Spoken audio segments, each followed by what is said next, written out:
नमस्कार, good morning. आप सबका स्वागत है आज की वीडियो में। आप सब कैसे हैं बच्चों, आप सब जानते हैं कि आज आपकी वर्कशीट नंबर 12 में हम डिस्कस करेंगे। सब्जेक्ट है हिंदी और क्लास है आपकी छठी। बच्चों, आप जानते हैं अभी तक हम नादान दोस्त चैप्टर के बारे में पढ़ रहे थे, तो उसी का ये 5वां भाग है जो हम अभी डिस्कस करने जा रहे हैं। बच्चों, अगर आपने अभी तक ये चैनल सब्सक्राइब नहीं किया तो जल्दी से जाके इस चैनल को सब्सक्राइब कीजिए और वीडियो को अपने दोस्त का शेयर करना ना भूलें। आप सब जैसे कि जानते हैं कि अभी हम केशव और श्यामा, जो कि दोनों भाई बहन हैं, चिड़िया की कैसे देख रेख करते हैं उसके बारे में पढ़ रहे हैं। हमने लास्ट टाइम पढ़ा था कि दोपहर में माँ के सोते ही केशव और श्यामा ने चिड़िया के घोंसले को धूप से बचाने के लिए उन पर टोकरी रख दी थी तथा कपड़े से ढक दिया था और पास में ही खाने के लिए और पानी दोनों चीज़ रख दी थी। तो अब देखते हैं आगे।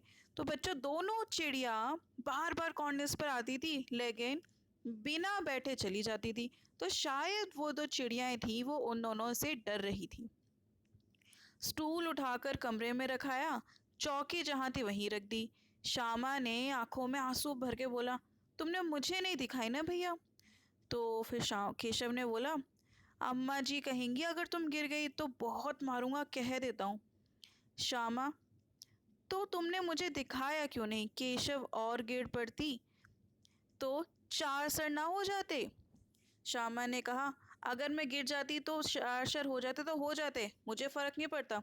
और देख लेना, अगर तुमने मुझे चिड़िया नहीं दिखाई तो मैं अम्मा से जाकर सब बता दूंगी। इतने में ही कोठरी का दरवाज़ा खुला और वहाँ से उनकी माता जी आई। उन्होंने धूप से अपनी आंखें बचाई और दोनों बच्चों को कहा, अरे तुम दोनों बाहर कब निकल आए? मैंने कहा था ना कि दोपहर को मत निकलना। किसने किवाड़ खोला? केशव। तो केशव ने तो किवाड़ खोला था, लेकिन श्यामा ने माँ को यह बात नहीं बताई। केशव बहुत घबराया हुआ था। उसको डर था क्योंकि उसने चिड़िया नहीं दिखाई तो जो श्यामा है वो अपनी माँ को कंप्लेन ना कर दे कि केशव ने किवाड़ खोला था। लेकिन श्यामा ने ऐसा नहीं किया। श्यामा ने ऐसा क्यों नहीं किया? हो सकता है 2 रीज़न हो सकते हैं श्यामा चुप रही।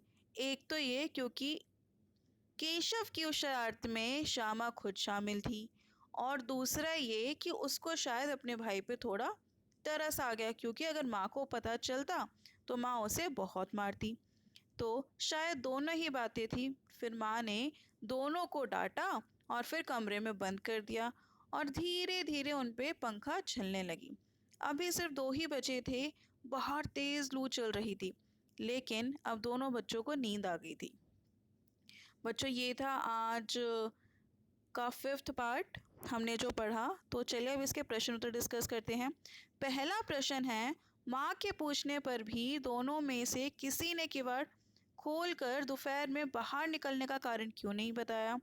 बच्चों, ऐसा इसलिए हुआ क्योंकि जो श्यामा थी उसने इसलिए नहीं बताया कि या तो वो अपने भाई की मोहब्बत की वजह से चुप रही, और या फिर इस कसूर में वो बराबर की हिस्सेदार थी, तो इसलिए श्यामा ने कुछ भी नहीं बताया। और केशव ने तो खुद ही किवाड़ खोले थे तो अपना नाम नहीं ले सकता था, इसलिए दोनों बच्चे चुप रहे। दूसरा है, श्यामा की आंखों में आंसू क्यों भर आए? तो बच्चों, श्यामा की आंखों में आंसू इसलिए भर आए क्योंकि केशव ने उसे चिड़िया का घोंसला और चिड़िया नहीं दिखाई थी, तो इसलिए श्यामा की आंखों में आंसू आ गए। देखिए यहाँ पे दिखाया गया है, तुमने मुझे नहीं दिखाया, मैं अम्मा से जाके कह दूंगी, श्यामा ने आंखों में आंसू भरकर कहा। अब उसके बाद जो तीसरा प्रश्न है, माँ ने धूप से आंखों को बचाते हुए दोनों बच्चों से क्या क्या सवाल किए? उन्होंने सबसे पहले ये सवाल किया कि तुम दोनों बाहर कब निकल गए? मैंने कहा था ना दोपहर को मत निकलना, किसने किवाड़ खोला? तो ये माँ के सवाल थे। अब उसके बाद है आपका चौथा प्रश्न, माँ के अचानक आ जाने के कारण केशव क्यों डर गया? क्योंकि वो चिड़िया के घोंसले के पास था और माँ ने किवाड़ खोलने के लिए मना किया था। तो जैसे ही माँ आई तो वो डर गया कि कहीं माँ को हमारी जो चीज़ हम छुपा रहे हैं माँ से, उस चीज़ का पता ना चल जाए। आखिरी प्रश्न है बच्चों, क्या आपके साथ भी कभी ऐसा हुआ है कि आप कुछ काम छुपा कर रहे हैं और आप पकड़े जाते हैं? तो आपको बच्चों बताना है कभी आपके साथ ऐसा हुआ हो, आप कुछ काम कर रहे हों और पकड़े गए हों। जैसे कि अभी शामर डर गया था जब उसकी माँ आई कि कहीं वो पकड़ा तो नहीं जाएगा। और इसी प्रकार अगर आपकी भी ऐसी कोई स्टोरी है, कोई इंसिडेंट है जहाँ पे आपको लगा हो कि आपको अपने बड़ों से या मम्मी पापा से या भाई बहन से कोई काम छुपा के कर रहे हो और आप पकड़े गए हो, तो उसको ज़रूर लिखिएगा अपने 5वें प्रश्न में। तो बच्चों ये थी हमारे आज की छोटी सी हिंदी की वर्कशीट जिसको हमने समझा। Thank you so much for watching this video. आप इस वीडियो के साथ साथ आज की दूसरी वर्कशीट मैथ्स की भी देख सकते हैं इसी चैनल पे। थैंक यू बच्चों।